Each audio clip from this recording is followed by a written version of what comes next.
All right, the crew is back. Breeders' Cup Live, road to the Longines Classic. With the hype music and all, Dan Tordjman here with America's Best Racing, joined by Bram Weinstein, Matt Bernier, and Ren Carothers. We have some live racing coming up for you. The TVG Pacific Classic is the headline race.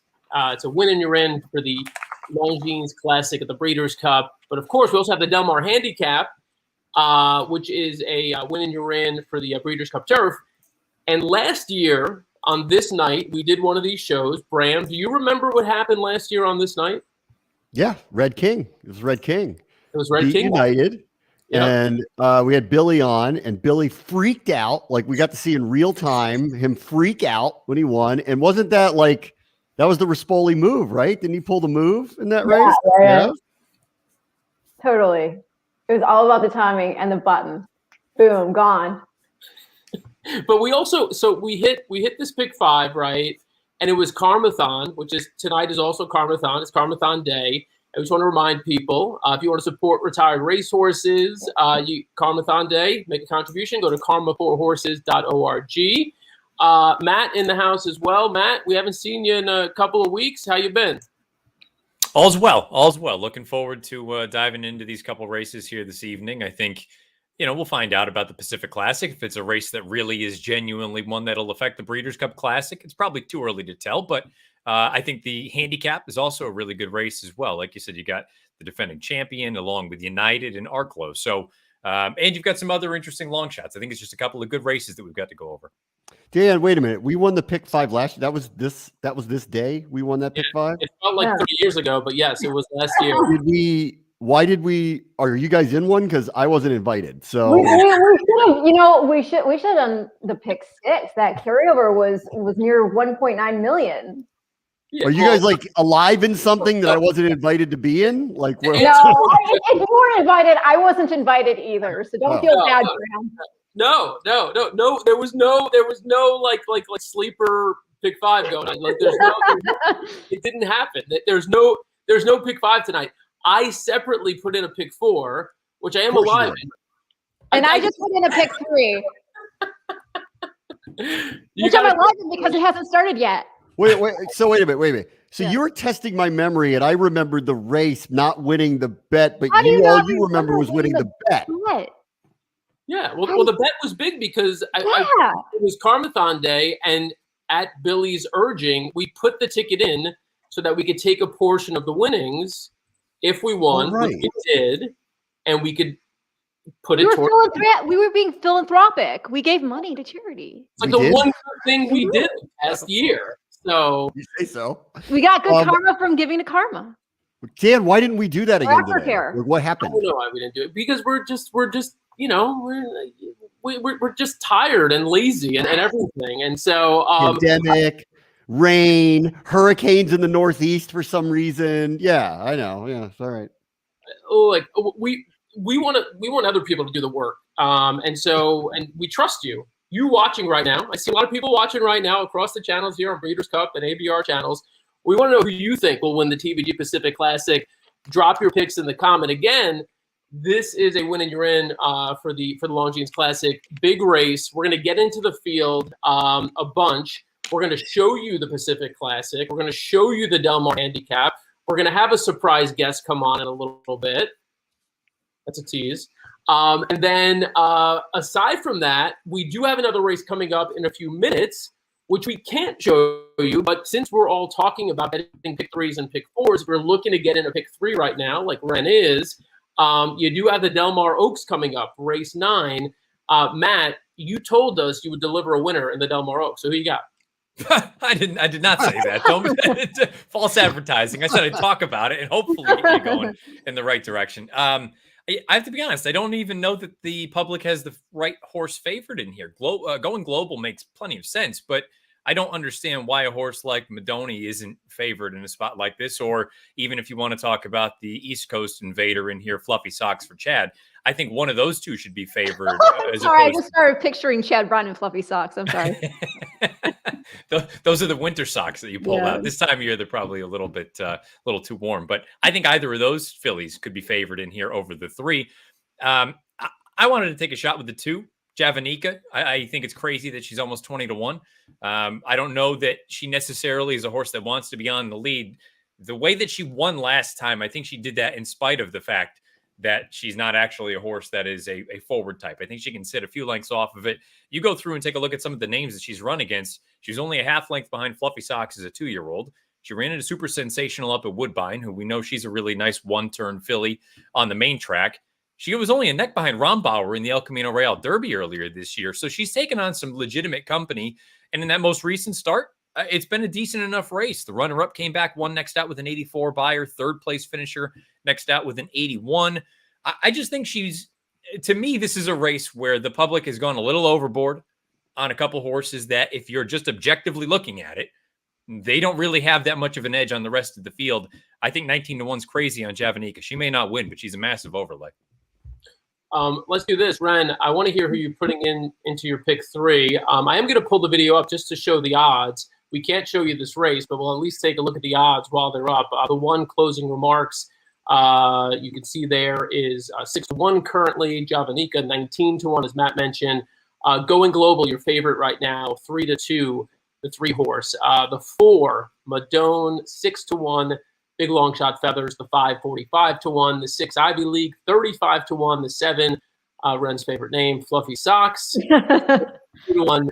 The 8 horse, Tetragonal, 12-1. The 9, Soaring Sky, 19-1. Ren, who you got? Closing remarks. I think this horse, if you like going global, it's not like she was well beaten by that horse by any stretch of the imagination. She ran really well. When she got to run a mile and an 1/8, got just a neck short of the winner's circle that day, put up her career best buyer of 91 in that race. That was the grade 3 Providencia. And that was after having a bad start. And so I think now, if you look at the Senorita Stakes, obviously there was some issues in there with heel clipping and all that stuff. So draw a line through that one. Then they bring her back off the layoff and try her on dirt in the Fleet Treat. So you can't really say anything about that. And she wasn't embarrassed in that race either. So I figured that race is a good tightener. Now we're getting her back on the turf, which is what her pedigree suggests she wants, what we've seen her be successful over. And just, fun stuff I like to always remember. Vronsky, we think of Vronsky, back in the day, he was $1 million a yearling picked out by, one of the best eyes in the business in Demi O'Byrne. And then that stud Vronsky is a half to E Dubai who won the Suburban. So, and the bottom side, Unusual Heat. I love Unusual Heat, especially there in California. The hometown, the home state stallion, Harris Farms, and his mom, Harris's mom, the whole crew there are deep in with the karma also. So I think it would be nice to see her win, is what I'm trying to get to. Yeah, look, there was closing remarks going in. Like I said, we can't show you this one. I will say some good insight here. If you're betting doubles or pick 3s, and if you're interested in kind of what it foretells in terms of who might be the favorite in the TVG Pacific Classic, John with an interesting tidbit here, looking ahead at the probables. He says that show.Post should be a solid favorite in the Pacific Classic, which he says is a bit surprising. Spoiler alert, show.Post is going to be my pick in the Pacific Classic. We'll get into what everyone else thinks about the Pacific Classic in just a few minutes. And again, keep dropping your comments in. Let us know who you think will win the Pacific Classic. I'm also curious. I also want to know what everyone's drinking tonight. I've got a really... Prosecco. Oh, by the way, I did use the European import in my pick 3 too. I did. Oh, they're off, so it doesn't matter. Bram, you want to attempt a play-by-play? We always throw it. We always ask you, and you're always no. But I'm barely kind of watching it. I just put in a pick 3, and here's how much I respect Matt. Just whatever horse came out of his mouth first was going to be in that bet. So Madone, I'm hoping that 6-1 is going to work out for. So I went Going Global and Madone here, and there's a long shot out front. What is it? 20. Well, that's my filly. She's on the lead. I don't know that I necessarily love it, but they're not going all that fast, and if she can just kind of back it down to a reasonable tempo, I think she's better with a target. That doesn't mean that she is incapable of doing this. She just did it in that last run, but I'd like it if she could just kind of ease it back a little bit here. If we can get something close to 48-3, 48-4 for the half, 48-3. I mean, Take my chances from here at 13-1. First Flight is 13-1, 60-1, 45-1, 6-1. I'm going to go with that's not going to last, but that's where we are right now. They are going. Ren, you've got to like your position. Yeah, they're going a reasonable pace. I mean, they're 48-3, I think, to the half, and I mean, Javanica looks very comfortable in the front end. You got a couple of horses that are being asked a little bit right now, including on the outside there, one of the long shots is the 6 horse. I'm not going to worry about that one as much. But closing remarks, sitting a decent trip on the rail really has no excuse if she's good enough. It's kind of bottled up. Yeah, we'll see if she can find running room. Here comes Going Global. Now, Going Global is going to sweep by him. We'll see. There's a late run from the 7 on the outside. They're not going to catch him, though. And maybe the 1's got a shot here, but Going Global looks like he's going too strong. He's going to get there. Not going to get there. Hey, Public was right. All right, so the I was favorite. wrong. Yeah, Public was right. I still maintain she was overbet, but, good on the Public. That's the reason that they're the best handicapper that there is. And my horse ran second. I'm bottled up. I hate it. I mean, there's not much you can do, so I don't blame the jockeys when they get in that situation. You used the favorite when you picked 3, right? Or did you not? No. All right. I mean, here's what I'm staring down, Dan, because that's Prat just won on the favorite there. I'm going to get the pick 3, and Prat's going to win all 3 of them. So that's where I'm feeling right now. I mean, he's done it before. I mean, it wouldn't be the first time Pratt swept. Yeah, well, I like Tiz the Magician in the next race. Not to be too much of a spoiler here, but I do. So and part of it is him, and part of it's him out there. So all right, we're definitely going to get into the TVG Pacific Classic. I have to play a double now. You got to play a double. You just keep going. Pick 5, you get knocked out. You play the pick 4, you get knocked out. You play the pick 3, then you play the double. Let us know who you think will win the TVG Pacific Classic. We are going to show you that race live, so stay with us. We will show you that race live. We'll have live video of the TVG Pacific Classic, as well as the Del Mar Handicap, which follows the Pacific Classic. Lots of opportunities to make money. As I said a moment ago, I am curious as to what everyone is drinking. Ren, you are drinking some bubbly drink. As usual, it's just Prosecco. Prosecco. Matt, what do you got? This is it's called Baxter. Apparently it's a brewery here in Maine. Local. Baxter.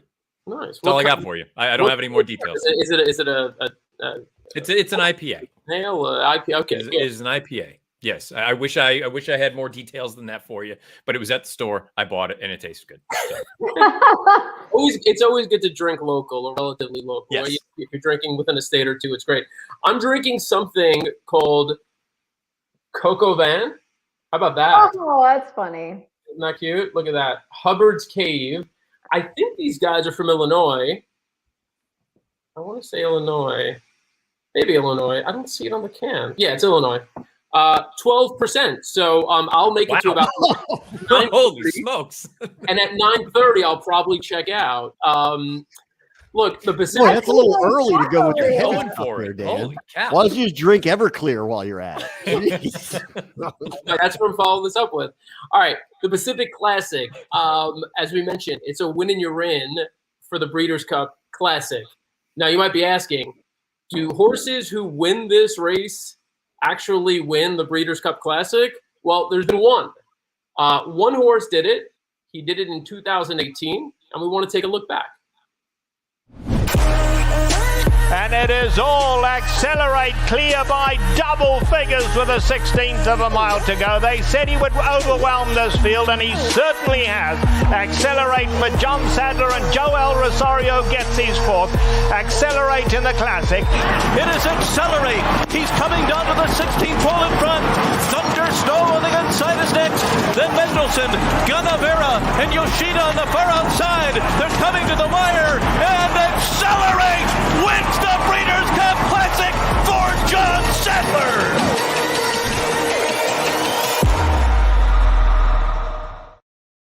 Standing at Lincoln Farm.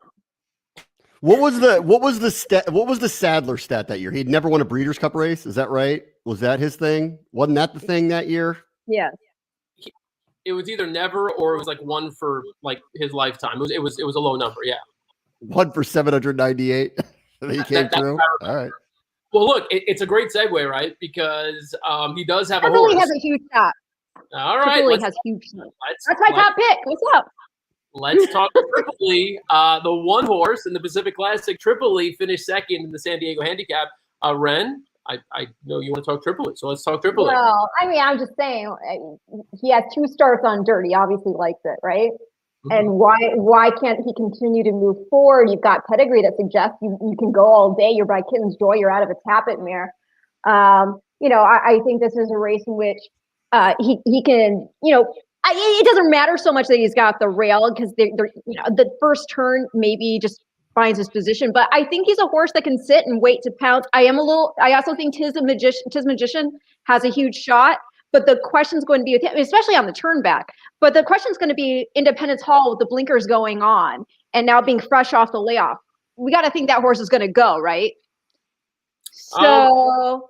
Yeah, and I think that's a conversation we got to have, right? Like, how does this race shape up from a pace perspective? I think a couple of different. And if you love Express Train, then it's sort of the same idea with closing remarks. If you love global, going global, then why wouldn't you like closing remarks? Because she's been right there. Well, Tripoli was half length beaten by Express Train, and I liked the way he was finishing in that race. He looked really good. He had the outside post. Race prior to that, he was carrying a 124. I know he had a weight break in that last go in the San Diego Handicap with 118. Now it's back to the 124, but I don't think it matters. He carried that type of weight before, didn't look to be a hindrance, and they had gone pretty quickly in that race, 46-4 for the half, and he hung pretty close, just a couple lengths off. So I think this is a horse that is going to be in the sweet spot. So you're watching there right now on the screen a replay of the Del Mar Oaks. As John mentioned in the comments a little while ago, based on the early betting, it was clear that Dr. Post would be your favorite here, and at least in terms of the early money coming in, Dr. Post here, the 3 horse, is your favorite. But Ren, going back to what you said about Tripoli, I'm with you. I mean, Tripoli is not my top choice, but this is a horse who's, I think, really intriguing. Started his career with 11 races on turf, the last 2 have been on dirt. And I think that he showed that he could overcome a little bit of adversity, because in the San Diego Handicap, I think he had pretty much the worst trip of any of the horses who finished in the top half of the field. He certainly covered the most ground. Want to take a look back at how that San Diego Handicap shaped up. Of course, the winner was Express Train, who's also in this race. We'll talk about it in a moment. Let's take a look back first at the San Diego Handicap. Up alongside. Mosa makes it 3 in a line. Royal Ship just waiting for room in the red cap. Can he find somewhere to run? Tripoli's on the outside of that. Top of the lane now, and Rushy's in deep water. Express Train gets the lead. Royal Ship sees a hole at the rail, and here comes Royal Ship in the red cap at the rail. Express Train running a big one. Tripoli running a huge one on the outside. Any one of the 3. Tripoli on the outside. Express Train and Royal Ship. Express Train, the more they asked, the more he gave. Yeah, I just love the way he gets his head down. He fights. That's the type of horse you want to see when you're going to be asked to go a mile and a quarter. Bram, what do you make of the horses that come out of that race specifically? So I like Tripoli a lot. I mean, obviously that close is very impressive. So peaking, and if there's more to come here from him, I like him a lot. You're going to get a decent enough price, because this is a very deep field, right? And I mean, on Dr. Post, I keep feeling like, what do people know? Because that's not the way I was leaning going into this, especially off of his last one at the Metropolitan. He wasn't even close. So something's in the water here where people have a big feeling that there's a big one coming out of him. And it's not that I don't trust Fletcher or whatever, but I mean, I don't know. I mean, like, I don't see him as a I don't look on paper and go, that's the favorite here. I think it's a very deep field. So I think any of the top 5, 1, 2, 3, 4, 5 have a shot really realistically to win this race. I like Royal Ship. I already said I like Prot a lot here. I like Tis a Magician here. I trust Mike Smith on Royal Ship too. So I think this is going to be a fantastic race, and it's very much, in my opinion, wide open on the inside. All right, Matt, what do you think? We looked at that San Diego Handicap before we move on from Tripoli. What are your thoughts on that horse and maybe Royal Ship and Express Train? Yeah, I mean, that race is an interesting one from a handicapping standpoint. There are enough people that I respect their opinion that said that day at Del Mar, inside isn't where you wanted to be. And that's kind of where Royal Ship was for the majority of the run, especially that stretch run when Mike Smith was able to duck down to the inside. I don't know that I'm 100% buying into that, but if that is indeed the case, and we'll find out, some horses have run out of the races run that day and have come back and actually improved their fig. So maybe there is some credence to it. Royal Ship, you want to move him up some. I landed on Triple E in here as well. Oh. Now, again, if the inside isn't where you wanted to be, perhaps the ground loss for Triple E that day actually wasn't really a negative, which would kind of change things a little bit. But in the big picture, to Ren's point, the 2 runs on the main track have far and away been the best of his career. He's paired up Beyer tops of 100. To me, that typically could precede a forward move. That gets him up into the sort of mid 100 range. I think he's got a big chance in here. He carried a fair amount of ground. And again, that's up to the handicapper, however they want to approach that. But from a pace standpoint, if you use pace figures, the internal splits of that San Diego were on the rather tepid side. So in general, if you talk about a wide trip chasing a slowish pace, and you only lose by a half length to a horse in Express Train, who we need to discuss, but he basically had the run of the race in the San Diego, and he only prevailed by a half length. I just felt like of the logical horses in here, basically the ones that Bram laid out, the inside 5. I just thought Triple E was going to offer the best price, and to this point, that seems to be accurate. He's 9-1. I made him 5-1. I think that anything above that would be just added value. I just wanted to give him a look, despite the fact that I do think Royal Ship, when push comes to shove, is the best horse in the race. I'd be lying if I said I didn't have some reservations. His 2 runs at Del Mar, not that the San Diego was a bad effort, but it certainly wasn't his A game. The 2 runs at Santa Anita prior to that race, I thought were Breeders' Cup caliber winning kind of efforts. I thought so highly of him. I actually voted him number 1 in the Breeders' Cup Classic rankings a few weeks. Wow. Yeah, I genuinely think both of those races, if he were able to replicate those, that's good enough to be right there with an Essential Quality or a Knicks Go or any of those types. But he's got to prove that he can do that away from Santa Anita's main track.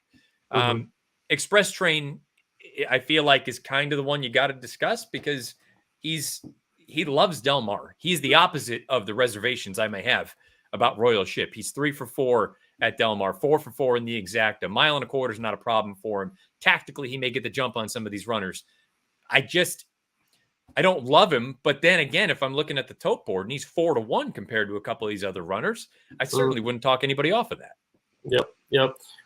You just saw on the screen there, they flashed up a graphic. What's at stake here? It's important to note that, of course, not only is this a win and you're in for the winner of this race going to Longines Classic, but the winner of this will also get a travel allowance of $10,000 if they're based outside of California. The entry fees, obviously, completely paid for by the Breeders' Cup. So a lot at stake here for the winner of this race.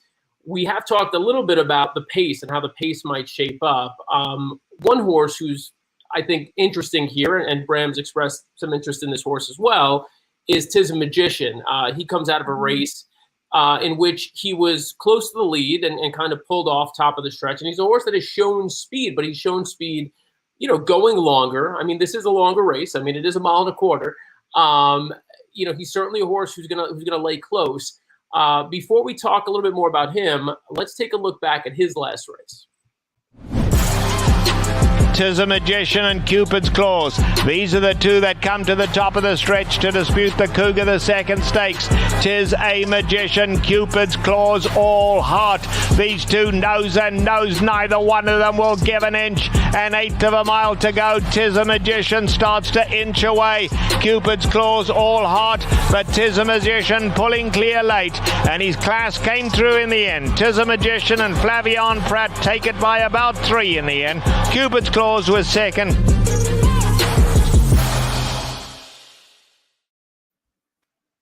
I love this. I mean, anyone can jump in on the pace situation before. Well, he's shown speed at short distances too. I mean, he's been able to put in, for example, 46 4.5 going a mile at Del Mar specifically. Granted, it wasn't in a Grade 1 race, but yeah, I mean, I would think that he's going to be close, like real close there. I mean, having drawn the 2-hole and knowing that again, we may see Independence Hall show more speed with those blinkers going on, and Express Train has some early foot, so you don't want to get left behind. I think this is a really cool horse. I think this is a horse who's gotten a lot better in terms of carrying his weight as he's gotten bigger. He's balanced out.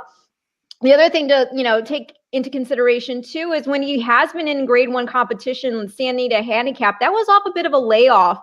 So you can't really fault him, and he had a bad start as well. So he always performs. He always shows up. The question's going to be obviously, what is this pace truly going to set up to look like? And how much of it can he take? I think he's going to be ultra fit coming off a 3 mile-and-a-half races consecutively. So I don't think he'll be, again, lacking for any type of fitness. All right. People sending in their picks as well. Trifecta boxes coming in already. And real quick, how cool also would it be for not only the My Racehorse crew, but his only partnership with Spendthrift, and having just lost, a titan of the industry and Mr. Hughes. I think that would make the story if he should win. Those guys, those My Racehorse guys, they seem to, week after week, I see them in a winner's circle. Yeah. Stakes race. So they won with Got Stormy last week. Maybe they do it again this week. Bram, build on your case for Tiz the Magician. And is it a pace play, or what is it specifically? Well, the pace for me is the worrisome part of this. I think if they're going fast early, I'm not going to like him in the end. But if they're not, I'm going to really like him here. I have no worries about distance with this horse. I love Prot on him. I feel like this is a really good spot. My concern with Express Train is actually the distance. I really think that to me, my gut feeling is the distance is going to be a problem for him. I am most worried about Royal Ship. I have no distance issues with Tiz the Magician, and that's why I think 4-1, 5-1, wherever it ends up with, is an extremely fair price. I like Tripoli. I like what everyone's saying about Tripoli. And again, I think the top 5 are all kind of wide open here. I'm leaning against Express Train because my gut says the distance is going to be a little too much for him in this race. I like Tripoli, but you have to bet on that he's going to do better than he did last time, or was that a peak race for him? And I'm not totally sure. So, that price is nice on him. That is really appealing. But for me right now, I feel most comfortable with Tiz the Magician, knowing that 1.25 miles is not a problem. But the pace up front to me is going to be, I think, the telltale sign of this. If they're not going particularly fast, I love them in the stretch. Matt, I want to get you on the pace scenario here and race shape a little bit. Before we do, since we know you love Royal Ship so much, we're going to take a look back at the Californian Stakes. Royal Ship on the outside puts his head in front. Country Grammar is going with him. 3 more to Independence Hall. They're a furlong from the finish. And Royal Ship on the outside is just in front. Country Grammar fighting on. These two are head and head. They just came into very close quarters. It is Royal Ship or Country Grammar in a thriller. Country Grammar, Royal Ship or Country Grammar. It will be Royal Ship to outfinish Country Grammar, and they were well clear of Independence Hall in third. So before you just completely gush over Royal Ship, I do want to point out, and we highlighted Independence Hall, which is another horse that we need to talk about. That was Independence Hall's 5th race of his form cycle, right? That was his 5th race, and his 4th of the year or 3rd of the year. And for Royal Ship, that was only his 2nd start of the year. What do you make of that? And do you envision a sort of a similar thing unfolding here? Well, I suppose let's start with Independence Hall. You brought up the fact that we've got an equipment change coming off of a bit of a layoff here. I think the only way for this horse to win is to go. And even having said that, we were on for the San Anita Handicap a few months ago, and I said, there's just no way he's going to get 1.25 miles. And there's nothing between then and now that has changed my opinion. I think he's a 1-turn miler at heart. I think he's really talented. He can get 1.125 miles on talent alone. I don't think it's because the horse adores it. Never mind 1.25 miles.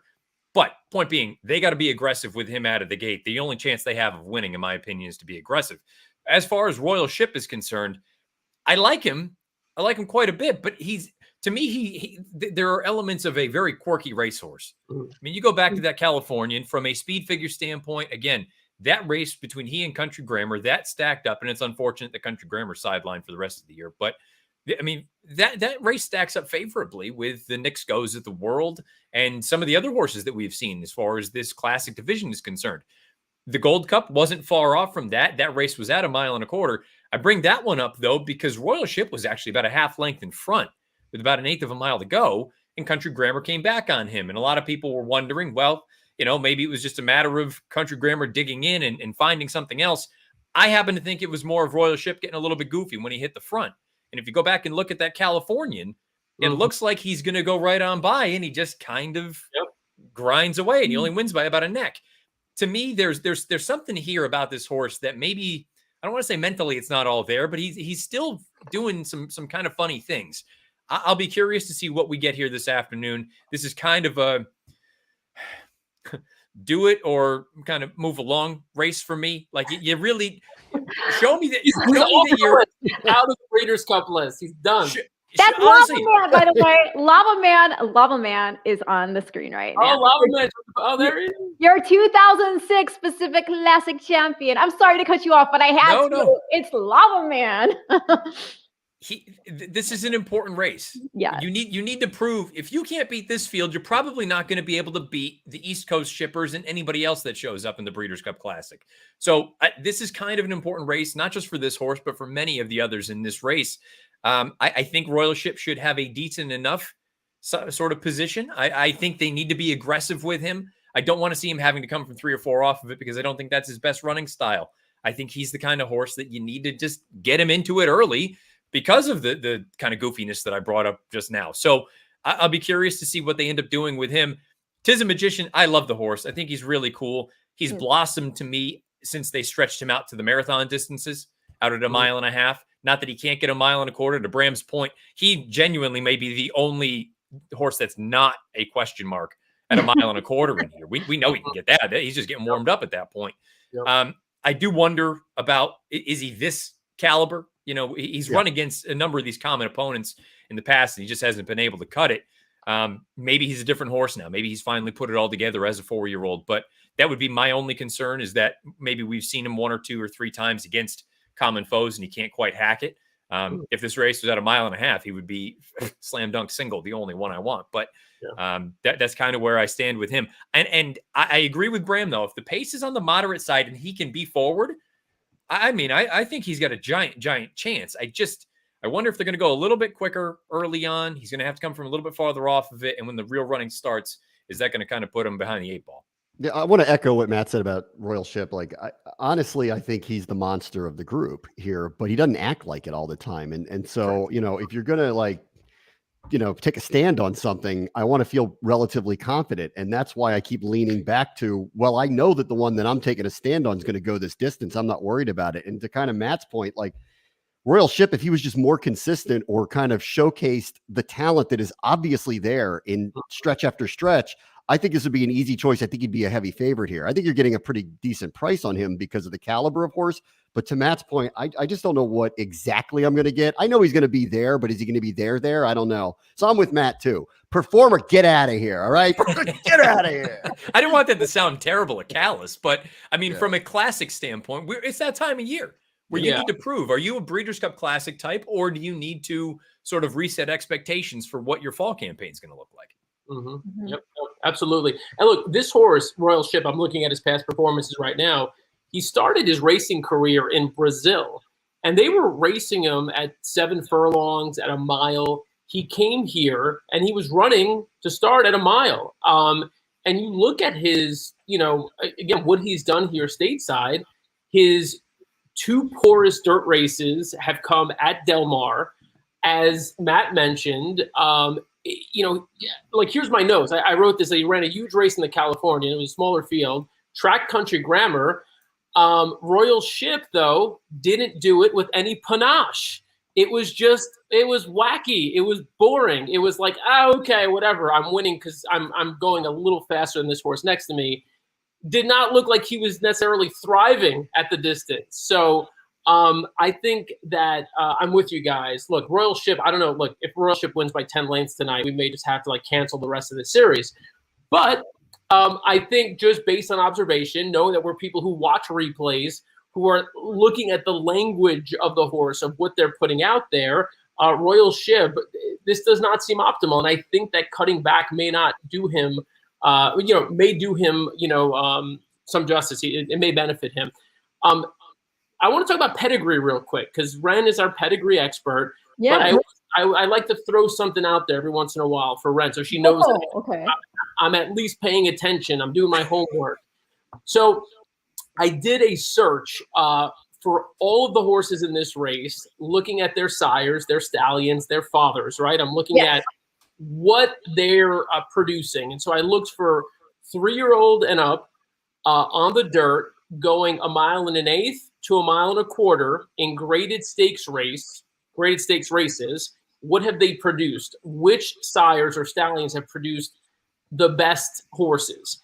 And my research showed me, Ren, I'm dying to hear your reaction to this. Okay. Constitution, 19% leads the Constitution is the sire of Independence Hall. So that's your 7-horse Independence Hall. So if you're talking about sire, stallion pedigree, it's with Independence Hall. Next up is Quality Road. So that supports the 3-horse and Dr. Post at 18%.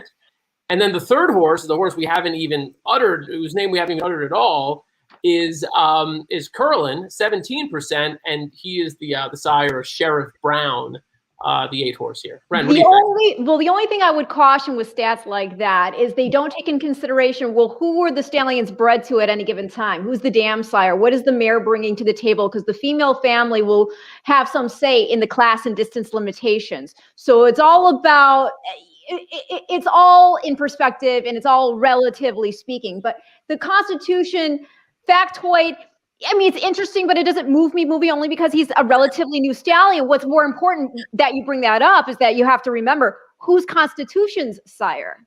It's Tappet. Tappet, who is sire to get, a number of Belmont 1.5 mile Test of a Champion stakes winners. Tappet.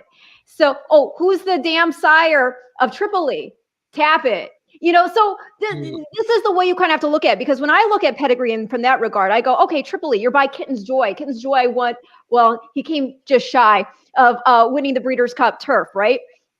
And then you're out of a Tappet mare, right? So boom, you got that. And also remember, Tappet by Pulpit, Pulpit by APND, Classic winner, Belmont champion, et cetera. That's where you get a lot of stamina. I look at, it's interesting, Tis Magician, Tis Now, 2-time Breeders' Cup champion, right?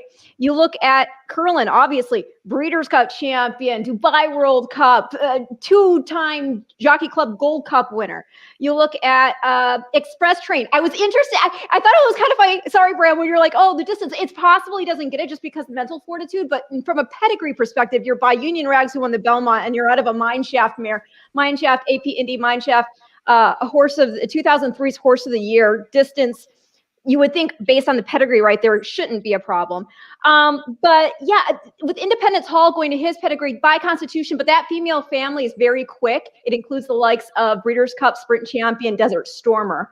So I'm with Matt Bernier here about, I always jack up how to say your last name. So I'm sorry, Matt. I know it's more of an elegant way.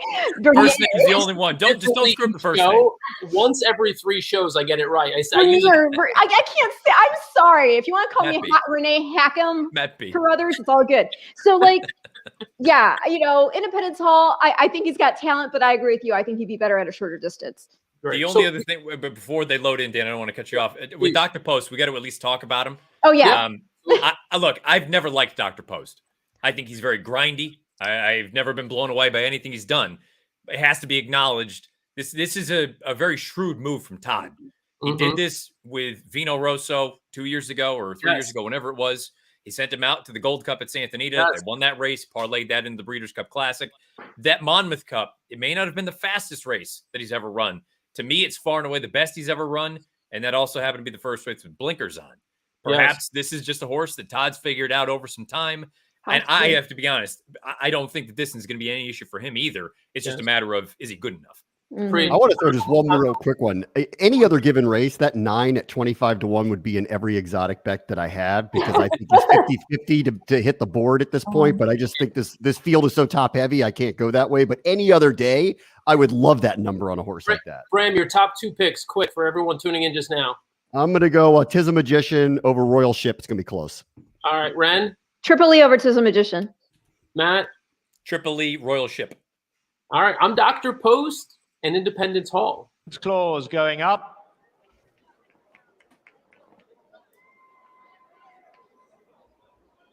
And in. All set now for the $1 million TVG Pacific Classic. Fields sent on their way to the roar of the Del Mar crowd. They all appear to come away well. Tripoli wants the lead from the inside gate. Tis a Magician up alongside. The center of the track, Independence Hall's on a tight hole going up third. Down at the rail is show.Post. Royal Ship has the red cap. Express Train between them, and now Magic on Tap the Grey, easily making headways. They're not in any hurry at all. Cupid's Claws is on the outside, and last of all, the long shot, Sheriff Brown. Just about half the journey covered now, and out on the lead here, we have Tripoli now being taken back as Tis a Magician kicks on. Tis a Magician, the new leader. Tripoli's right there at the rail. Independence Hall in the white on the far side. Magic on Tap as the grey, and here's Royal Ship, a very comfortable fifth in the red cap, 4 off the leaders. Just behind that, we have Express Train. Up alongside of that, we have show.Post, who's at the back of the leading group, a good 7 lengths off the leaders, and Sheriff Brown trails. They head to the half-mile pole, and Tis a Magician, the leader. Independence Hall right there in second. Tripoli comes back at them at the rail. Magic on Tap the Grey is still in contention as well. Racing in just behind those two is Cupid's Claws. Cupid's Claws only 3 lengths off the leaders. Then comes Royal Ship. Behind that, Express Train. show.Post is a long way back, been ridden, and show.Post is not responding. show.Post dropping out last. They come into the quarter pole now in the big one.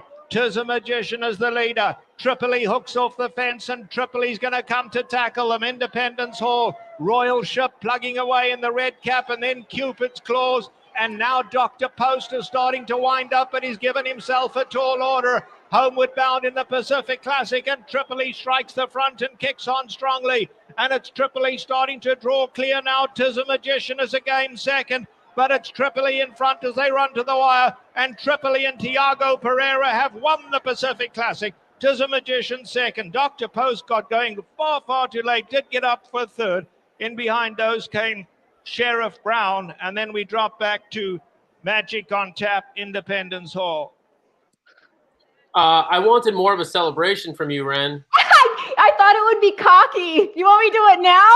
Yeah, hold on. Let me full screen. Oh, what I tell you? Boom, boom, boom. Hey, what's up? Girl can cap, right? Right? 6 to 1 or 6 to 1. What's up? What's up? What's up? Nice call. I'm Nice gonna call. plug this whole thing now because I've done my work. If I'm goofy for the rest of the show, I earned it.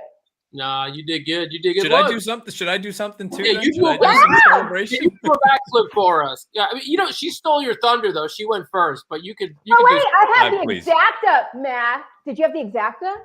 No, I did not. Exactly. No, it's okay. I have to be honest with you. I thought, yeah, I'll say it. I thought Pereira screwed up early on. I did too. I was like, oh crap, because he went up pretty quick. Well, no, I thought he should have gone. Oh, you did? Yeah, because he broke right on top. And instead he took back, and he ended up having to angle out and go by Tis a Magician, who, good on Bram. I mean, look, that was a big race from that horse. They were, 6 clear from third? It's not like there was anybody else within shouting distance. I thought Pereira at first. I thought he had made an error. But there's a reason that Tiago Pereira is a professional jockey and I am not, among other reasons that I couldn't get on the back of a horse, but neither here nor there. Sorry, go ahead. No, I just thought it was a good performance from both of the top two. I'll be curious to see what the replay looks like. show.Post apparently decided to run at the quarter pole because he was nowhere, and then all of a sudden he rolled home late. The rest of the field, toss them out. You can have them all. Yeah. Look, I'm looking at so a couple of things. First of all, I'm looking at our viewer count. Thank you so much, everyone who's tuned in tonight.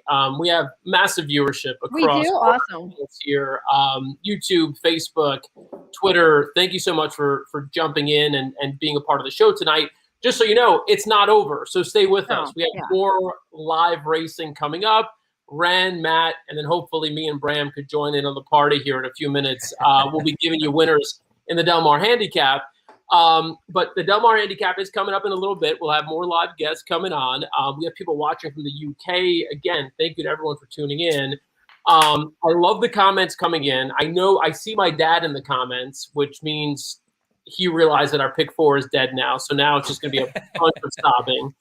That's not my dad, but we appreciate it. That's wonderful. There it is. Yeah, Max. Woo. So Bram, we did a show a couple of weeks ago, and I could tell Bram was laughing. I was like, this is U.S. racing. You get to the front, you win. You get to the front, you win. But let's be honest. You get to the front, you win or finish second or third in like 95% of dirt races. And, that's where some of, I think, that anxiety comes from when you break on top and you take back with a horse who looks like, they should have no problem being right there. And look, that's Tordjman, right? I thought he had an easier lead than he should have. I mean, he went fast enough, right? He did like a sub 47 half. I don't remember what the 46 and 98 100, so just under. Yeah. But I think that's where you want to be. Speed is good. I mean, speed is always good, especially on big days, whether it's at Del Mar, whether it's at Saratoga, whether it's the Breeders' Cup, whether it's the Kentucky Derby. Well, I just didn't want the horse mentally to think like he already fought early in the race and didn't have enough fight left. So when he broke sharply, I was like, okay, good. He's ready to roll today. But then when he kept going, I was like, wait, now don't get in a pace duel right now. So I like that he actually then eventually did take him back, gave him a little bit of a breather. And so then he had plenty once that whole, came around, go out and get the job done. So this is the beauty of handicapping, though, because I look at it the opposite. And say he could have just put the boots to the field. The way he ran, with the fact that behind Tordjman, there were 6 clear or whatever it was, 5 clear. Nobody's going to run him down. Go 46 and 4 to the half. Go 46 and 3 to the half. Open up by a length or 2. Instead, he would have won by 3. That's my opinion. See, the thing is maybe it's partly because I come from an equestrian background and I just know how mental some horses can get.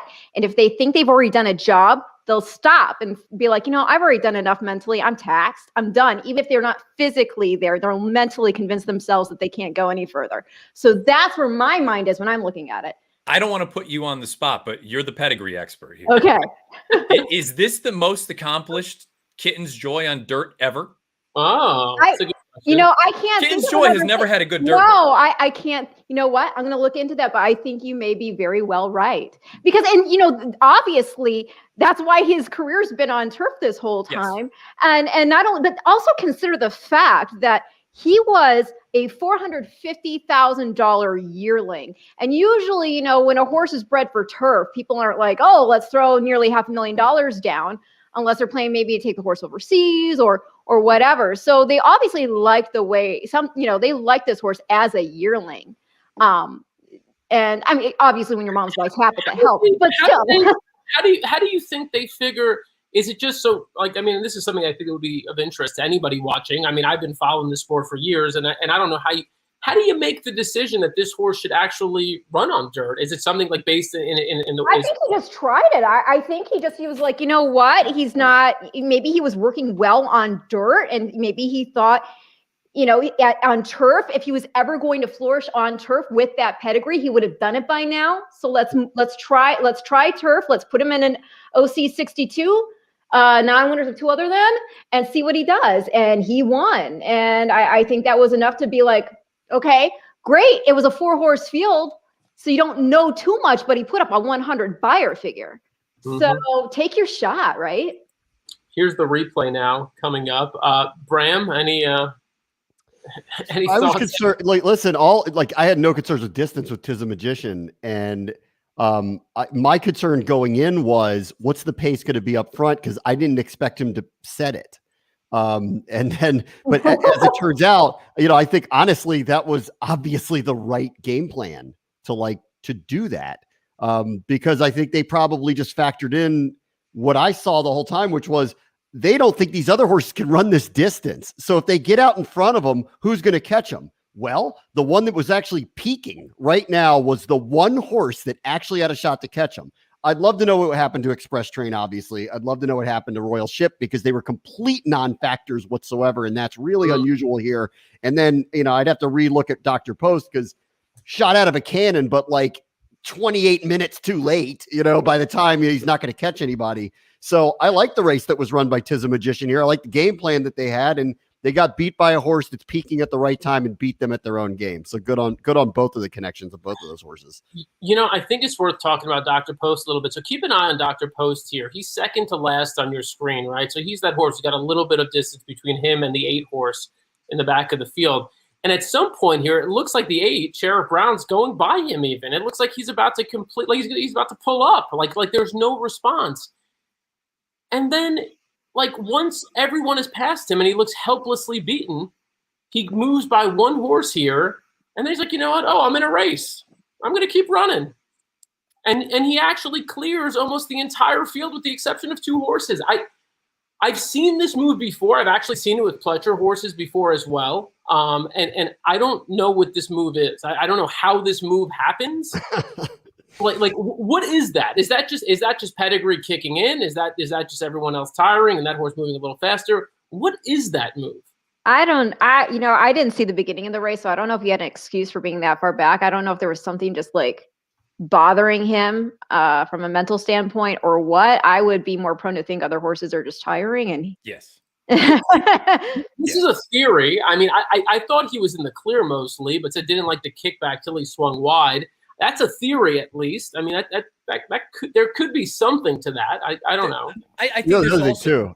I got to say too, real quick, Matt. I'm sorry to interrupt, No. but for those of you who went all on the superfecta, that 80-1/8 popping up in 4th, boy, did that juice pot for you. Oh man, because that thing was a nothing burger until that 8 popped up at the last second there. Hey, good on Todd Fincher. Finishing 4th in a grade 1 with Sheriff Brown. Yeah. And I'm very happy for Pereira. I mean, come on. That gotta feel so awesome to win the freaking grade 1 $1 million Pacific Classic. Is that his? That's amazing, huh? It might be his first grade 1, right? I mean, I feel like he's won. I don't know for sure, but even if I mean, it's the Pacific Classic. That's pretty awesome. But yeah, you know what? This performance from Dr.Post has me perplexed because I'm trying to find an excuse for it. It's just very odd. Well, so now to the kickback idea. Look, here's the head on down the backside. That's him all the way outside. Head, though. Horses, when they don't like the kickback, there's usually more like this going on. But he's out in the clear right now. You know, that I don't see that happen. I didn't see that happening with him on the backstretch. So I wouldn't say that's the reason. I will say this to you guys. I don't know if y'all watched the Coolmore Wooten Bassett Nunthorpe yesterday morning with Golden Pal. But I will say this, and I'm not saying this is the reason he lost or he wouldn't have lost if this weren't the case. I don't know. I would actually have to talk to Frankie Dettori or Wesley Ward to know if this is even any type of credible consideration. But they had a big number tag. Most of the other horses had it on their head stall up by their temple. His number tag was on his throat latch. And I can't help but wonder if when he broke from the gate, I mean, he broke so fast. I mean, he was rattling off those clips at like 10 and change. And then I forget what it ended up slowing into. But like, I can't help but wonder if that thing hitting him in the face, potentially hitting him in the face under his chin did anything. Because horses are so freaking peculiar. The smallest things you wouldn't even think of can bother the heck out of them and make them perform badly. So I'm just wondering. Yeah, no, that's a good call. I mean, look, again, we're just theorizing here. So a couple of things. I did just look up Tiago Pereira. He has to date, he has won 7 graded stakes, but this would be his first grade 1 win. So congratulations, Tiago. To Tiago. We have a viewer who says that he won a Dubai World Cup race in 2010. Very possible. May have been a group 1 out there, but again, a U.S. North American grade 1. His first grade 1, so congrats to him. Now, have you guys ever heard the Tiago song, by the way? About the horse Tiago? What song? Oh my gosh, you have to look it up. It's like the best thing ever. It's a Sing song. it, Ren. I can't even think of how the lyrics actually go, but it's the song about Tiago. I think it's the same artist who made a song about Zenyatta. But there's a song about Tiago. I might be wrong, but just Google it. Google it. Brian, I was going to full screen you and allow you to sing it, but you just no. I don't. That would be torture. You'd have people tuning out. You all, bringing up like the Nunthorpe, like you mentioned all the sponsors. I thought that was super impressive. Oh, thank you. Now, what would be even more impressive is if you could, off the top of your head, name the sponsor of the Del Mar Handicap. Oh, the Del Mar Handicap presented by the Japan Racing Association. I mean, come on. Well done. Breeders' Cup Homer. What? Ren, will you sing a different song if you won't sing that one? Oh gosh, go shorty, it's your birthday. All right, people are asking the question, who y'all got in the 11th? I think we should get into that now. The 11th, of course, is the Del Mar Handicap presented by the Japan Racing Association, a win and you're in race for the Breeders' Cup Longines Turf. So this is a fun race. This is a really fun race. We, a moment ago at the top of the show, we reminisced about the 2020 running of this race. Let's take a look back at what happened last year in the Del Mar Handicap. Big buzz back into second on the rail. North County Guy still right there in third. United and Combatant are together. Red King's moving now. Red King with an early blitz. As they race for the far turn, he's moving for the front, and he's moving for the front right now on the far turn. Red King and North County Guy, these two have taken over the lead, and now Flavian Pratt brings United to the outside. He's just a length and a half behind as they come to the top of the stretch. Red King on the outside is the leader. North County Guy tries to go with him. United is third on the outside, but he still has to get to Red King with 1 furlong to run. Red King in front. United on the outside still has not gotten to him. Red King, United, late move Originaire. Red King to the Breeders' Cup.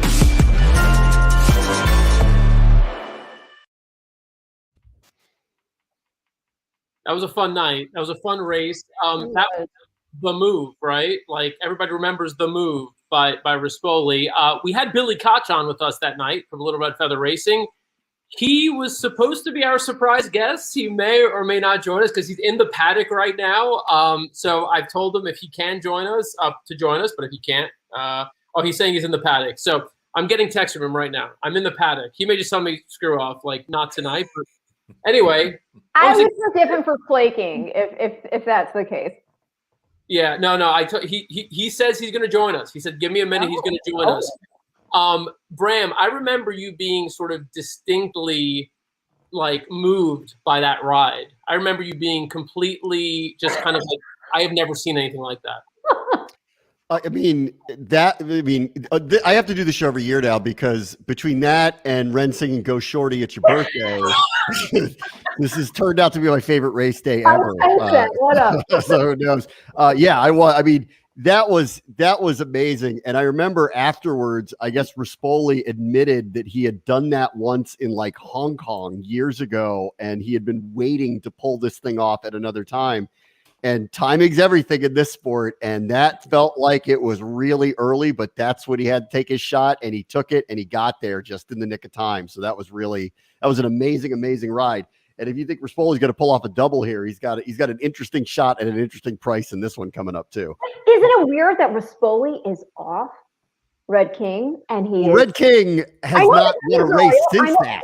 But is that Rispoli's fault, or is Red King just maybe not? Well, if Billy joins us here, we're going to Billy, what's up? I mean, I know it's Rosario. I know you got Rosario, but still, Rispoli is amazing too. So. Matt, looking back at that race, any special memories for you, either heartbreaking or triumphant? I had Originaire, the horse that ran on for third. Now, the problem is Originaire, that was basically what that horse did, was run on late and finish second or third. He never won any races, so I should have known better. But that ride, though, that is right up there with, I mean, as far as just off the top of my head, brilliant rides, recognizing that there's nothing going on.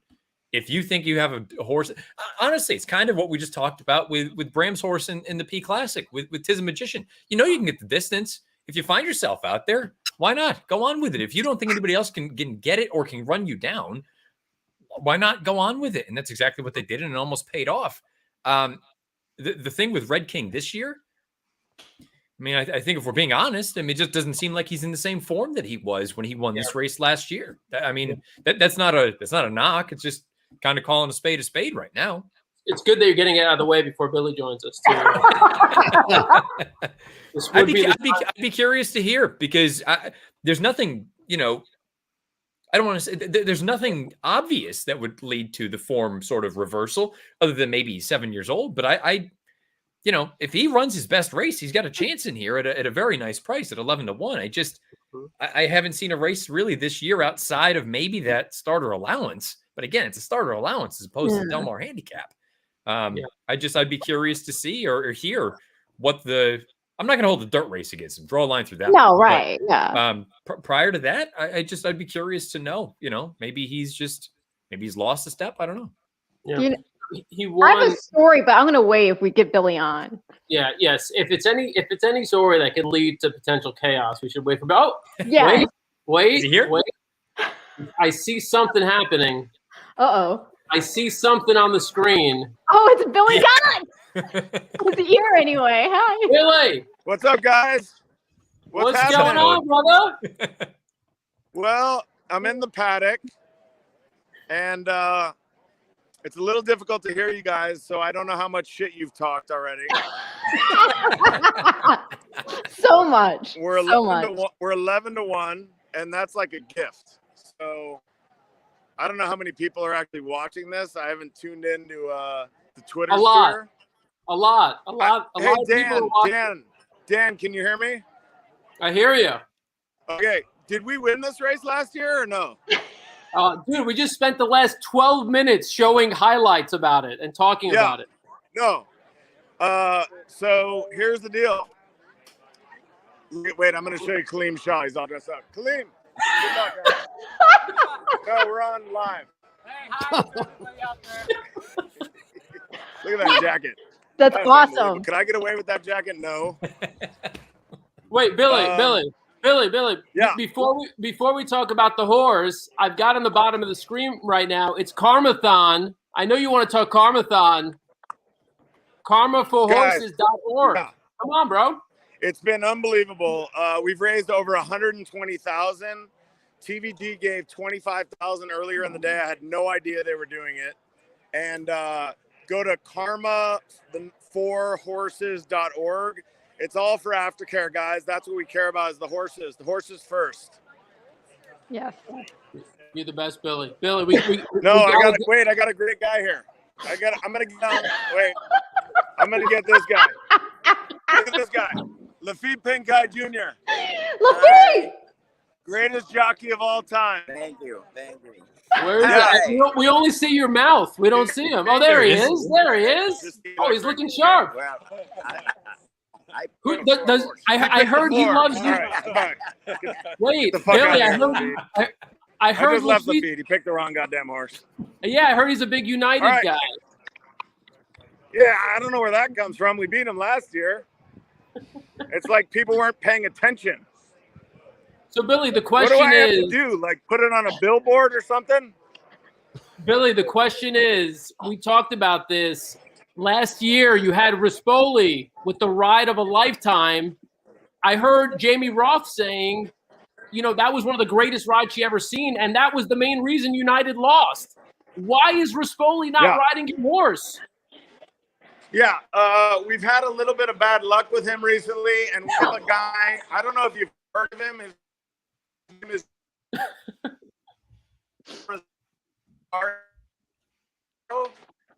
Yeah, we've heard of Rosario. Uh-oh, he froze. Uh-oh, he's frozen. We were just about to get such great content. We were thinking the owner. I don't know if you guys heard me. You broke up. Oh, stop moving. Stop moving. Wait, it sounds. Oh, wait, here he is. I'm back. We got the opportunity. What's up with the toothpick? Heard of him, but he's pretty good. He wins a lot of races. So we decided to make a change. Okay. Look, I think Rosario's won like 3 or 4 races already today. So you've got a good jockey. There's no doubt. He's pretty good. He's Who is laughing? Is that Ren? That's Ren. Hold on. I can't even see the screen right now. Oh, Ren. That's just good, dived actually. Off the screen? Yeah. Ren wanted to know what was up with the drama, the Rispoli. Rosario Rispoli Oh drama. no, it's very simple. Very simple. He gone. We had to make a move. So that's what we did. You know what I'm saying? Sometimes you just got to make changes. Billy's part of my derby story when I was sick, when I had stomach flu. Yeah. He doesn't know this. I finally got my way to the parking lot after the races were over, and my phone wasn't working. I had no reception to be able to route myself home. And I'm sitting there in the parking lot feeling like death, and I look across from me, and I see Billy Koch getting into his car. Was I nice? Did I offer you a ride home? I sunk in my seat. I didn't want to talk to anybody. I didn't say hi. I'm going to go watch the race. I love you guys. Thanks for all you do. Make sure you donate to Karmathon. Really appreciate it. Thanks, guys. Thank you, Thanks, Billy. Good luck, Billy. All right, guys. All right. Well, Billy, never one to pull any punches. Just straight up was just like Umberto's been riding like garbage for us, so he's done. He's done. Oh wow, that was. I mean, Matt, Bram, thoughts? I mean, obviously, me and Bren are pretty shook. I love him. He's great. He's fantastic. I like how he decided he fired Rispoli. That's interesting. I'd like to hear Rispoli's take on that one. I don't know if he feels the same way about that. If we had a cleaner connection, I would have honestly asked, with Rosario up, you go through and look at Red King's PPs. You know, I say he's kind of off form. Go back to last year. His best races were when he was a lot closer, as opposed to coming from 10, 8, 12 out of it. I wonder if I'd be curious. I don't know Phil D'Amato at all, but I would be curious if there were instructions to say, you got to get him into the race earlier than that. Distance isn't going to be the thing that gets us beat. It's just if we got to make up 10 lengths on a horse like United, we're probably not going to be able to do that. So I do wonder if perhaps that's, you know, I don't want to say you're grasping at straws, but you try to find reasons to sort of understand why a horse may not be running to their peak. And maybe that's part of it. Is just, this is a horse that, again, it seems like, even go back to the Whittingham 3 starts back. You know, he was a little bit closer. And I would say, all intents and purposes, outside of that starter allowance, probably the best race that he's run this year. He was a little bit closer to the front end. I wonder if he's a little bit more aggressive out of there this time around. I'm sorry to keep laughing. I'm reading the comments on the side about Billy's ear canal. These people are messing around. Well, it's Chase. Chase has got he's got no filter. He just, whatever comes to his mind, he's going to post it. I'm going against all the favorites, although I'm a little disturbed. I'm a little disturbed because I saw my pick sort of acting up and running off a bit in the warm up, and that's the 5 Master of Foxhound. Who do you got in this, Dan? Who do you got in this race? My dad just chimed in. He's got to try key bots 10. I think with the entire field, 1, 4, 7, 8, 9. With the entire field. That's nice. This is basically how we structure the ticket to the Tordjman family. I actually, Media Blitz at 25-1 is my top choice. Look, this horse, I think he's run some good races recently. He's jumping from one race to the next, from a 76 to 88. Rispoli hopping back on feels like a good sign. He won with him on debut. I think it's a nice stalking trip. I think the pace will be honest here. And I don't know if he'll win, but I mean, I like him in the mix. And I thought at the price, look, logically, United is the class of the field. I think United probably wins. But, you know, in terms of a betting pick, I'm going with Media Blitz. And I think an award winner can improve a little bit, the 9 horse. Bram, who you got? It's a 2-horse race to me. It's either United or Arklow. I'm 5'11", just so you know. I'll go United. I know that's not going out much on a limb, but I really do think it's 2-horse race. Okay. And 5'11", Ren, is that right? Yeah, I'm sorry. I just wanted to say it before they broke. Cool. All right. Let's enjoy it. Mar Handicap. Field sent on their mile and 3/8 journey. Media Blitz wants the lead, is sent along from the inside. United in the gold cap right there. Red King broke well, but going to drop back. On the far side, Acclimate in the red colors now kicks on to go for the lead. Also in there is Master of Foxhounds, only 2 off the leaders. A decent pace for this kind of distance. Another one that's in that group is Award Winner. Then we come back to Astronaut. Red King broke well, dropped now 7-8 off the lead. Behind that, we have Crossfire Hurricane. Masterpiece is in behind them. Then we come back on the outside of those 2. We have Masterpiece dropped back to be second last, and last of all is Arklow. Arklow content to trail early, 12 off them. Passasan's first rhyme round and Acclimate established that lead now, has it by a length and a half. Award winners right there second. Media Blitz down at the rail. Master of Hounds is right there, only 2 off them. Here's United in the gold cap, moving up between runners. Red King is down at the rails, 6 lengths off the leaders. Up alongside Crossfire, Hurricane.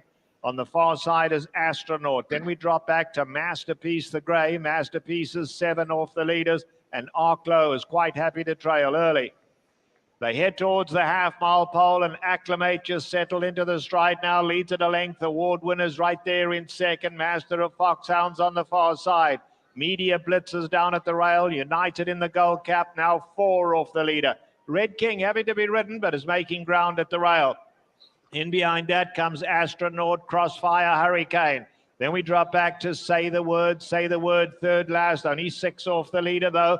Masterpiece the Grey, and let's see. Arklow's going to come running on the outside. Arklow gets a tap now and starts to pick off the back markers. At the top of the lane, Acclimate is the leader. Master of Foxhounds now coming to take him on. In behind that, award winner. And on the extreme outside, we still have Arklow trying to make headway, but Acclimate's tough. He's holding on. United's coming with a late run. Astronaut in the pink colours looking to cause the upset. Masterpiece the Grey at the rail. United suddenly wide open. Astronaut in front as they run to the wire. Astronaut, desperate finish. He just gets there. Masterpiece looked like he's second. United will... Huge numbers there. Huge numbers. And this is a horse, unfortunately, we didn't get a chance to talk about too much. Astronaut, only 8 career starts. His first at Del Mar here. Finished second in that San Juan Capistrano. That was his first graded stakes try, but he hasn't finished worse than second since switching over to Sheriffs 5 starts ago. 24-1, Victor Espinoza, Sheriffs Espinoza. We've seen this before. Man, and then the runner-up as well at 20. The 6 held, right? Was it 22 in second? Did Max's ticket have the 6 also, or no? I know he had 10 over what? 10 over what? Oof, I'm gonna go back and look. No, he doesn't have it. No, he didn't have the 6. Did he? No, it's 10, 6, 7. He's got everything but the 6. 9. He's got everything but 6. No. But hey, I'm still going to give him props. I'm still going to give him props. 10 on top. Come on. If you're going to take all of them, why do you toss any of them? So this is a conversation we have all the time. A conversation we have every single time. Why toss any of them if you're going to do the other 10 horses? And why always use the favorites? Why always use the why not throw in another long shots? Listen, I know we didn't get to talk about Astronaut much beforehand. I don't regret it. We got to see Billy's ear for 13 minutes, and I actually think that was good streaming video, in my opinion. Sorry for those of you that we did not give the full Astronaut attention, but Billy's ear was stealing the show, and we wanted to keep it that way. Did Max have a win bet on him in addition to his exotic play? If I know him well, I would say no. No. Yeah. So Surya did ask. Oh, Jesse made a nice comment. Jesse. No.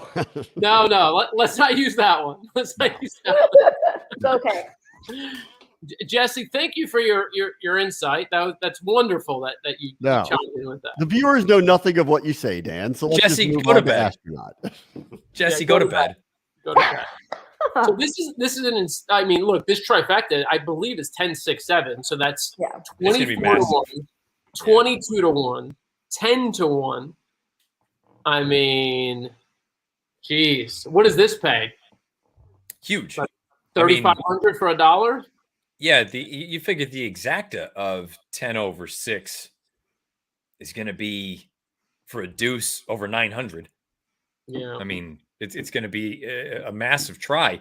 The race itself, I mean, I don't know what you want to do with that. The most interesting part of the race to me is Masterpiece, because this was the horse that I'd heard from a million people that Chad Brown loved this thing.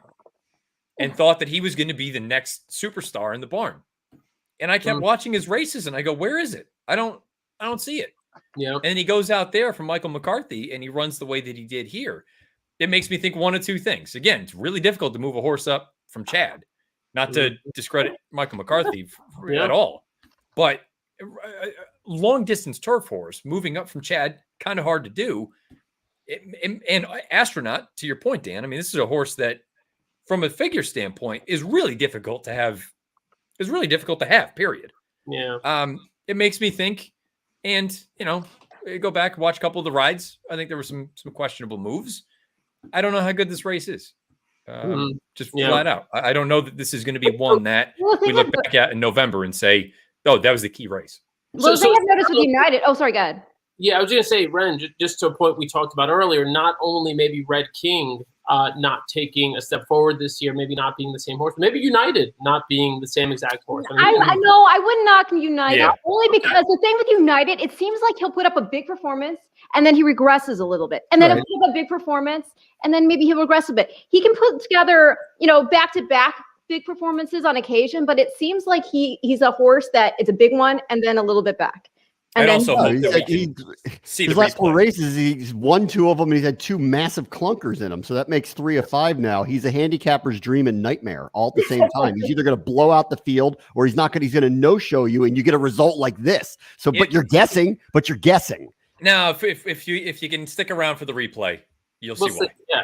Oh yeah, and any opportunity happened in this, I missed that. It just wasn't a very clean trip. I think with the clean trip, he wins this race. He only lost by 3/4 of a length.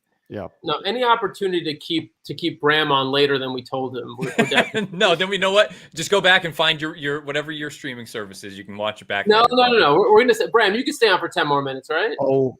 OMG, Dan. OMG. 2021. It's no different. Bram, do you have a game tomorrow or like when? No, we played last night. Our team played last night. Yeah. Look, I don't want to be the reason that the voice of the football team, is not in shape. If you got to dump, you got to dump. Here's the deal. I'm about to lose power and internet and everything in the next 24 hours. Like I need you. I need as much of this as I can get right now. I need more of this. I want to extend. Bram's gonna understand. Bram, we'll kick in an extra $25. Sure you will. Thanks. Oh yeah, and thanks again for including me in that secret pick 5. I'm pumped. It was only a personal pick. I'm glad you lost. It was a personal pick 4 that just completely collapsed. By the way, real quick, while we're waiting for this replay, Arklow is 7 years old. He's not a gelding. Is there a reason he's not retired? Well, he's still making money is the short answer. Yeah, but Gunrunner could have kept making money, right? I mean, a lot of horses could have kept making money. I love Flo. We're going to have to go back and watch that one. I mean, it's, that was part of those are the two that if you're going to look at some rides and some decisions that were made. And again, I can't say anything. I don't have the bravery to do what these men and women do on a day-to-day basis, but objectively, we sit here and that's part of the gig. You got to sort of just purely analyze decisions. There was no speed at all in the race, and we tried to go 10 wide. That's not a recipe for success. I'll be honest. My eyes were not on Arklow, so I didn't see what he did. But when I looked up at at one point, he was like, second to last, like 4 wide. I'm like, all right. He was purposefully way back. And I think to Matt's point, like the pace did not dictate him doing that. Like he should have been closer. I know he's a closer, but he should have been closer and he came way too late. But again, this is one of those where I think he thinks he's got one horse to beat in this. It doesn't realize he's got 3. So if they can spin him back at Kentucky Downs again, he'll probably be 3-1. In a field that he should be 6-5 against. That's an opportunity. Just throwing that out there. Yeah. Surya, by the way, is emphatic about the fact that Astronaut was the play. And so look, we give you full credit. Congratulations. Yeah. So look, I mean, if you had Astronaut, let's look at the payouts here. The dollar exacta, Matt called it. I mean, it's $458, so almost $1,000 for 2. You're Dollar tries almost $5,000. Look at that. It's crazy. $5,000 for $1. Almost. I think that was the sound of my dad just hitting the floor. I feel so bad for him because, like, if you like a horse like that, good enough to put him on top, why don't you put a little win money on him too? I'm sorry, Max, but And it's been 35 years. I've been telling him this stuff. He ain't listening. I've been telling him. Hell of a handicapping job, though. yes, it Hell was. of a handicapping job. And I'm a little mad at myself because I'm looking at my horse is awfully. I think he finished last. He ran his race, but he finished last. But like I said, he did act up in the warm up, so I'm gonna use that as my excuse. But Astronaut, if you look at that last race going the 1 3/4, the horse obviously wants distance. You're by Quality Road, and your dam is by Acatenago, who won the German Derby. That horse is like stamina, distance, and he had lost the whip in that race, so he had the excuse for finishing 3 3/4 lengths off. So that was a sort of like a sneaky, this horse could jump up play that was overlooked by everybody but Max and maybe a few other people like Sir. Here's the replay, and I will say, Acclimate also did a nice job of getting to the front, and they did a nice job slowing things down. Acclimate, ran a good race. I think this is what this horse is. If he gets things his own way, he'll finish in the money in a graded stakes race, or he might occasionally win one. To me, the two that you want to keep an eye on are the favorites. So you're looking at the yellow hat with the yellow V on the blue sleeves right now in the middle, number 4, and you're looking at the 8, the pink saddle towel at the back of the pack right now. Yeah. Pay no mind to the chiclets. They're wrong. The chicklets are never wrong, Matt. Those are the two from the obvious ones from a sort of trippish standpoint, if you will. Because Arklow, that's about as close to the rail as he's going to get from here on. And it's one thing to watch it live with Pratt aboard the 4. It seemed like either there wasn't a hole when he needed there to be one, or he didn't go for it when there was one. But he was kind of bottled up in behind that little trio right there. He's boxed in right now. Yes, he got bottled up, and you'll see it doesn't get any easier as they make the turn here, and he still got close anyway. Still, I don't know. You have to make your decisions, and I guess you don't assume that the kind of traffic he was going to run into, but there it is. That slight hesitation, I know it may not seem like much, and I'm sure in the beauty of trip handicapping, some people will say certain pieces are more meaningful than others. To have to wait at that juncture in the race when everyone is all out going for home, and you've got to just tap the brakes or just basically idle for a moment as opposed to actually going all out. That can be the difference between winning and losing. And again, he only lost by 3/4 of a length. It's not like he was embarrassed in here. I think if he had clean run, I think he's at least right there with Astronaut. And this is 2 weeks in a row. I feel bad. I'm not trying to take anything away from the winners. Congratulations. Job well done. I do think circumstances may have played into that. The Arklow thing, I don't know what to tell you. That's. Did you see Arklow at the gallop out? Oh no, not the gallop out. You don't want to gallop out. You don't want to gallop out point. I'm not a gallop out person. I'm just not. I'm not. It depends. I won't say never. I won't say never. But I'm generally not a gallop out person. And at a mile and 3/8. At a mile and 3/8. How much longer are you going to go? It's fair. It's fair. But hey, look, if they could send him 2.5 miles, nobody's touching Arklow. Nobody could touch Arklow. Look, Arklow, now that I've said, should they retire him? He's definitely winning the Breeders' Cup Turf. So just book it. It's going to happen. And to your point, Matt, and to, Chase's point here, he said Arklow needs undulation. Send him to Kentucky Downs. Yeah, no, he's going to go to Kentucky Downs. He's going to win a race. He's going to show up at the Breeders' Cup, and he's probably going to finish in the top 3. And that's he's had an incredible career. It's just you look back on his career and you're like, what the heck was this race? Right here. We're what is this? 7-8 path behind no pace. So he ran 1.5 miles and 1 mile and 3/8. Yeah. And I don't care if you have think of the horse who you think has the best turn of foot ever. Yeah. I don't care who it is. That's a very now, having said that, by the way, he's just outside of Masterpiece, who is going to absolutely kick like a mule right now. So I just that's a really difficult. And again, I can't tell you how much I love Flo, but that's just a brutal trip for any horse. I don't care how good you are. Ran 1.5 miles in a 1.3 3/8 race. Bram, could you have done better than that? No, but I take Matt's point that he made a huge mistake. So I share in the criticism. I like how you put it in layman's terms, because Matt wouldn't just come out and say it. He was just like, not a mistake. Again, I'm not in a position that I can sit there and say, X, Y, and Z. It's just acknowledging, ran a long way. It's a bad ride. It's a bad ride in the same way that Red King had no shot in this race. It's fine. It's true. It's the reality of it. That's the reality of it. And the trifecta left would be if Matt would talk some about Lafitte Pinkai, that would bring the circle complete. I kind of felt like they weren't planning to win when I noticed that Billy Koch was wearing a polo shirt. Yeah. Oh, that's a good call. Always got to look at the wardrobe, look at the outfit. I mean... But I was so focused on his ear canal that it took me a while to realize the collar was a polo shirt collar. But these I don't think we have a turf winner here. That's for sure. Agreed. Really? No.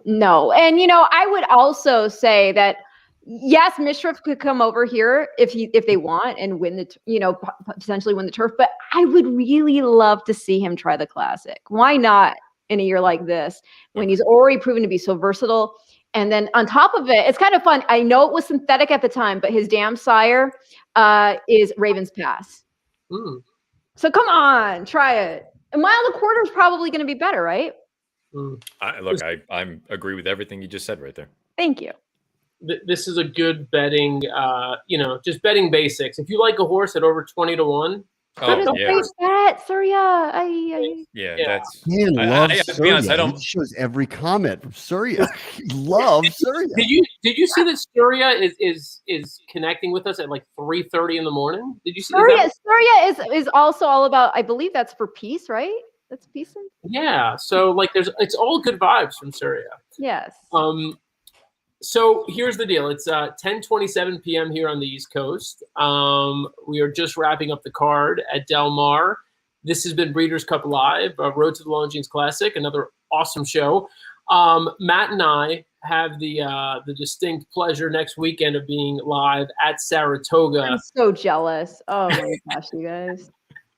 Well, yeah, no, we're still working out some of the logistics. My boy, Essential Quality.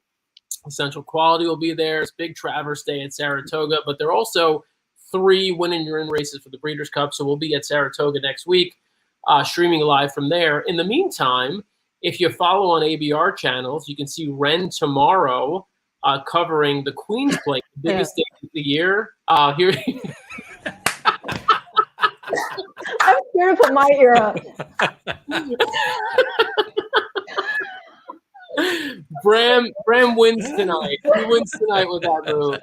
And Bram, since you're not doing any of this stuff, since you're on mute, by the way, you got to unmute yourself. Since you're not doing, wanted to make sure we didn't hear the ear, Yeah. We would have heard the ocean. Put my ear into my webcam. It's say I've never done before, but that's a new pandemic. That's a new pandemic. Check off that box. Got my ear on my webcam. Will we have heard the ocean? Oh. So where people can catch you in the next couple of days, since you're not going to be with us doing horse racing stuff? Well, I think we're doing a show Monday, right, Dan? Isn't that happening? Yes. Oh, we're doing Monday, but nobody's really alive on Monday. Got it. Okay. Well, next Saturday I'll be calling the preseason finale of the Washington football team and the Baltimore Ravens out at FedEx Field. So psyched to finally get through the preseason and get to the regular season, and then I'll see you very, very soon for one of these things. Right? Isn't that right? Yeah. Lean in. Wait, when is the actual regular season opener? September 12th, Los Angeles Chargers come across the country to play Washington. We got an interesting first week, Dan. We got the Thursday night game in week 2. So we got Chargers on Sunday, Giants Thursday night, both at home. Are you coming to New York for that? To DC. And when's your first travel week? First travel weeks after that, we go to Buffalo. And then, I'll see you in New York. It's the last game of the regular season, Washington and New York. So that'll be in January. So, get out your winter coat. And maybe the pandemic will be over by then. We'll see. We'll see. Looking forward to good luck with your hurricane, by the way, all you people in the Northeast. Good luck with that. That didn't sound is that sincere? It sounded a little facetious. It didn't really sound that heartfelt, but anyway, Matt and I are like in the eye of the storm. And in all likelihood, Ren, tomorrow it's going to just be you, JD, and Ellis hosting the show because Oh my gosh, that could be. So get ready. I don't know what that could be. The possibilities are endless. So I would highly recommend y'all tune in. Get ready for that. Amazingly, we still have like over 100 people watching. Again, we had massive viewers on the show. I want to thank everybody for tuning in. Yeah, take that, Dan. Can't wait for Monday's show, Dan. Okay? I watch you guys on Mondays, by the way. I watch you guys. All right. I'll admit I stopped listening once you talk about other sports. Start talking about other sports. We noticed that sort of steep decline. There you go. We got to give more ear. Yeah. My tooth and Bram's ear. Like we could make this happen. Matt, where can people catch you aside from Saratoga next week? Where can people catch you on a weekly basis? Yeah, Twitter @Bernier_Matt. The podcast is out every Monday or Tuesday. It's usually up Monday nights, but sometimes tech. Whatever. And then also NBCSportsEdge.com. I believe they've actually changed the URL, but now helping out with the Premier League. So we've got that going on. And hopefully in the next few months, we'll get back into the NHL. So got all that over there. And horse racing, obviously. I mean, all that stuff's going on too. So. That's pretty cool. I didn't know that, Matt. Premier League. Yeah, relatively new. I had to. I was glued into the Crystal Palace Brentford game this morning, writing a recap about that, and then tomorrow morning is Manchester United. So I'm looking forward to checking that out. Hey, Ren, what do you think of Matt without a beard? What do you think about that? He looks like he looks so young. He looks so innocent. Yeah, that's it's adorable. Well, that's kind of been the common consensus has been I look like a child again, and. I did it without telling my wife, and I came out of the bathroom the other morning, and she said, "What have you done? What have you done?" And I know she was, tongue in cheek, but still, it's. No, I think it was good. I'm amazed at the amount of people in my own family that look at it and go, "What are you doing?" I get other people, I get strangers. They go, "Yeah, not bad." Yeah, people it's that good. Go, "What are you doing?" So every once in a while, you gotta be able to breathe again. By the way, I just got a text message from Billy. Oh no. What's it say? I can't read it. I can't read it. Hold on. It went dark. Hold on. Rough trip. Maybe if Rispoli was aboard, it wouldn't have been. Oh, Jesus. Oh, man. We'll pick this up next time. We'll be live next Saturday at Saratoga. Also next week, the premiere of Breeders' Cup en Vivo. So that's Breeders' Cup Challenge Series races in Spanish, streaming live on ABR and Breeders' Cup channels. That's cool. Starting Saturday night with the Pat O'Brien. We're back at Del Mar. You got to check that out. It's a really cool series. It's kicking off next week, so check that out, Breeders' Cup en Vivo. Ren, do you want to do a little – you usually give the little parting shot. Go ahead. Do it. My parting shot, actually, if I can just take it to a serious note real quick and just say, hey, we understand, we've had a lot of fun during the show. I know it's been a lot of laughs and, just watching and talking about horse racing, hanging out with our friends.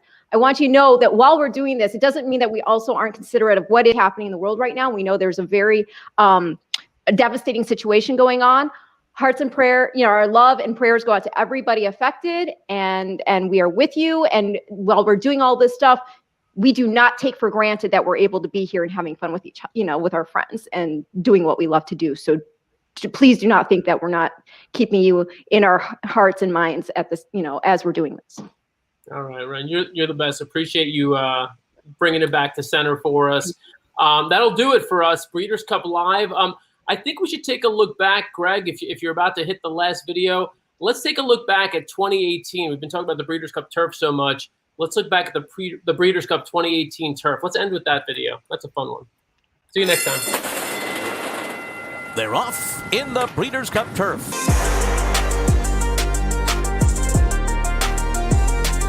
And they're into the stretch, and the two fillies are 1-2, Magical and Enable. And they kick on from Saddler's Joy. It's Enable on the outside, in the center of the turf course. She has taken the lead, and she's pulling away from Magical, who continues to battle her, though. It's these two, 1-2 down to the finish. Enable and Magical, and they're well clear of the others. Racing Royalty, Enable, and Frankie Dettori. The ARC winner is the Breeders' Cup Turf winner, too.